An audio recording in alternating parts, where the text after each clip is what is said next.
దేశంలో పెరుగుతున్న డిజిటల్ మోసాలను అరికట్టేందుకు రిజర్వ్ బ్యాంక్ ఆఫ్ ఇండియా కీలక చర్యలకు సిద్ధమవుతోంది. ముఖ్యంగా యూపీఐ, ఐఎంపీఎస్ వంటి తక్షణ చెల్లింపుల విధానాల ద్వారా పెద్ద మొత్తాల బదిలీపై నియంత్రణలు తీసుకురావాలని ప్రతిపాదిస్తోంది. ఈ కొత్త మార్గదర్శకాల ప్రకారం 10,000కు పైబడిన లావాదేవీలకు కూలింగ్ ఆఫ్ పీరియడ్ అమలు చేసే అవకాశం ఉంది.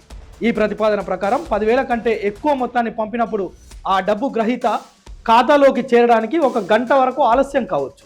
ఈ వ్యవధిలో పంపిన వ్యక్తికి లావాదేవీని పరిశీలించే అవకాశం లభిస్తుంది. మోసం జరిగిందని అనుమానం కలిగితే ఆ ట్రాన్సాక్షన్ను రద్దు చేసుకునే వీలు కూడా ఉంటుంది.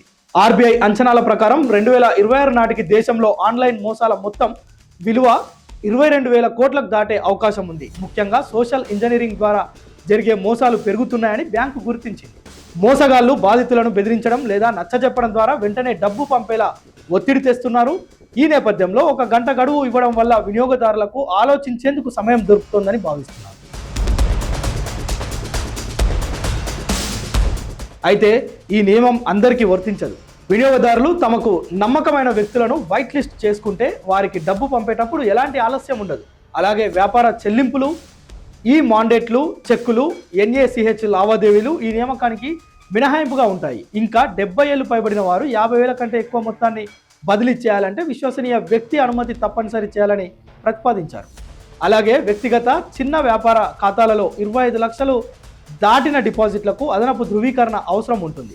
ఇవే కాకుండా వినియోగదారులు తమ అన్ని డిజిటల్ చెల్లింపు సదుపాయాలను ఒకేసారి నిలిపివేయగల కీల్ స్విచ్ వ్యవస్థను కూడా ఆర్బీఐ పరిశీలిస్తోంది. ఈ ప్రతిపాదనపై మే 8, 2026 వరకు ప్రజల నుంచి సూచనలు స్వీకరించి ఆ తర్వాత తుది మార్గదర్శకాలను ప్రకటించే అవకాశం ఉంది.